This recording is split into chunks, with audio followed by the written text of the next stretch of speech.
having a heart attack can be a life-saving skill. Signs and symptoms of a heart attack vary from person to person and can be different in women than they are in men. Even people who have had a heart attack before may not have the same signs and symptoms with a second heart attack. Chest pain, pressure, and discomfort are the classic signs of a heart attack. The pain can range from mild to unbearable. The person might describe the pain as tightening, squeezing, or severe pressure. The pain may last longer than 3 to 5 minutes or go away and then come back. Although the pain may feel similar to that of a muscle spasm or indigestion, resting or taking medication does not relieve the pain. The pain may spread to one or both arms, the back, the upper part of the stomach, or the neck and jaw. The person's appearance and behavior may also offer clues. The person's skin may look pale or slightly grayish or bluish, and the person may be sweating heavily. The person may be having trouble breathing and feel short of breath. Some people become dizzy or lightheaded, or feel nauseous or vomit. Others may become unresponsive.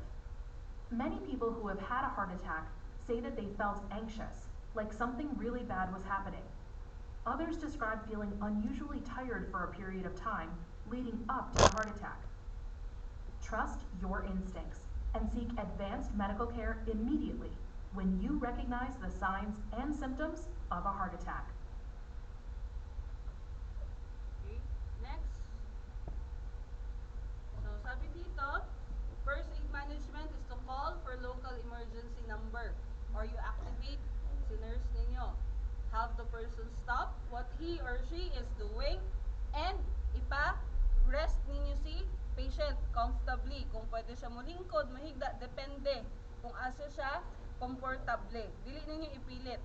You loosen any tight clothing or uncomfortable na clothing ni patient. Kung paminaw niyo murag huot, kay murag ipit yang dughan. Then you prepare yourself, possible, basig, mag-perform og CPR and naka-ready ang inyong AED. Kay dili man ninyo pwede kurintihan ang pasyente kung wala pa na siya'y malay. If available, then once the person loses consciousness and stops breathing, that's the time i-assemble na ninyo si AED. Okay? So, naka-standby pa lang. Kumbaga pa, if layman's term na to, ang heart attack, mura siya balay ninyo, tapos ang linya sa tubig, nagahinay-hinay og bara. So, dili na makaagas og tarong ang tubig. But still, somehow functional. Pero dili na siya 100% na naga-function. And that is what we call the heart attack. Okay? Says here, pwede pod assist the patient by taking iyahang mga prescribed medicine. Kaya ang uban, kaya mga high blood na patient, nana na sa mga tambal, either sublingual ba, diretso tulon, or sa ba? Ipatunaw sa ilalom sa dila. Be calm and reassuring. Okay? Ayaw ipakita sa pasyente nga ikaw pod nagsalasala ka. Mataranta ka. Kay, dili na siya. Pati siya, maapil pod siya kakulba sa inyo ha. So you, relax yourself. Talk to the bystander and if to possible the person to get more information kung na ba siya kauban. Basig makaingon nga ay itong ni Agi manggod gi-atake na pud na siya ba tapos karon ana. So at least na may idea. So dapat naka-standby ang inyong AED dayon or naka-activate na mo. It says here, do not try to drive the person to the hospital yourself. Nga naman, he or she could get quickly worse on your way. Unya, unsaon nimo pag CPR? Ma'am, bahala na ma'am, kay basta mahatod lang na mo sa hospital. Pila ka minuto bago ninyo mahatod sa hospital. Good thing, ang dere, dool-dool ra mo kay St. Eli. What about the other mall? Gano'ng kalapit kayo sa hospital? Lamay dool ng hospital pero dili siya kompleto aparatos. Yes, so you have to bring it to the biggest or kanang tertiary na hospital. So yun yung titingnan ninyo dyan. So manang dili gid siya advisable na i-travel dayon. Instead, ipapahula, you let the nurse assess and then standby mo kay basig need ni nurse og backup ninyo. Then prepare inyo ang AED labi na kung naagid mo'y AED. Klaro? Ma'am. Next, we have here cardiac arrest. When we talk about cardiac arrest, is a condition wherein automatically ang heart nimo wala ni gud ni pump. Wala na gud siya ni gana. Kumbaga pa sa balay, diretso brown out. Pero si heart attack slowly nga atake imuhang balay nga dili na siya mugana. Pero dira diretso palong. So dako ninyo anong difference ni heart attack sa cardiac arrest? Yes. Somehow the same kasi heart gyapon ang involved. Kana kung sa gugma pa, kabalo na ka nga ginabinuangan ka niya but still ginadawat gyapon nimo. Sorry, ana, dawat gyapon. Ayaw dahil na. Diba? Hantod sa napulad na gyud mo, hindi ko na talaga kaya. So kana, diba? Ako ninyo? Yes. Okay. So sabi dito, to determine the survival sa sudden cardiac arrest, dapat ikaw, ang pinaka-importante dira, the most important determinant of survival from sudden cardiac arrest is ikaw.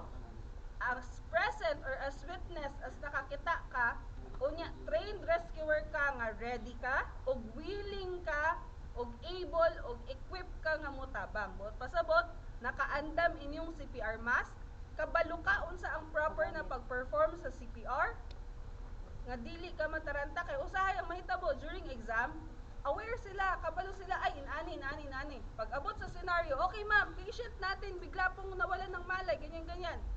Wala na stuck bull. Na mental block. No, nagkakuyapan. O nagkakuyapan, dugay kay ka-perform. Unya, di ba? Ang atong ginaapas diri ang oras. Unya, wala dayon ka naka-perform og CPR sa patient. Nakuha ninyo? So dapat ikaw as first aider, you should be ready, willing, able, and equipped to act. So pagtawag, naapa yung mga, I don't know anong mall yun na nag-viral na isang guard na nag-approach sa patient kanay na himatay or something, gitabangan niya. So yun siya yung isa dyan. So agad-agad natin siya bigyan ng pangunang lunas. And the very basic na pwede niyo mahatag na first aid is the basic life support using your hands and supposedly your mouth kung naamoy, kung wala may mask. Pero kung kabalo mo, o kampante mo, o confident mo, at kabalo mo sa pag-perform sa CPR, then dako ang chance sa inyong pasyente na makasurvive. Remember, pinaka-vital sa chain of survival are the first 3 links. Response ninyo are nag-activate na mo, naghatag mo CPR, o gigamitan ninyo og AED ang pasyente. Those are the first 3 na pwede ninyo buhaton as mga lay responders. Kay dili man outright nga si nurse ninyo musipot mo butwa na siya dito sa naay nakuyapan. Kay kamo man ang una nga gitawag. Nakuha ninyo? Okay. So meaning to say, you have to identify kani if your patient, di ba nag-check mo for 10 seconds, katong kanina nga gi-perform na ko sa iyaha, positive to tanan. Positive ang breathing, ug ang circulation niya is positive. So proceed sa secondary assessment. Mao na tong mag-head to toe examination. If your patient, pag-check ninyo sa breathing and circulation, negative breathing, negative ang pulse, anong gagawin? You provide CPR. Kung ang pasyente ninyo walay pulso, walay ginhawa, pero naay pulso, rescue breathing. Is it possible that your patient is breathing pero walay pulso? Posible. Posible dili. Posible man nga na magawawala man ng puso sa na siya ginawa gamay. Diba? Pero pati yung bumo eh. Pulsa connected sa heart. Malaman mo kung Amina ninyo, posible dili. Posible, ma'am. Dili. Dili day. Dili na ingon nato. Okay? Dili na. Ang una nga mawala yun sa atoa is breathing. Sunod na si pulso.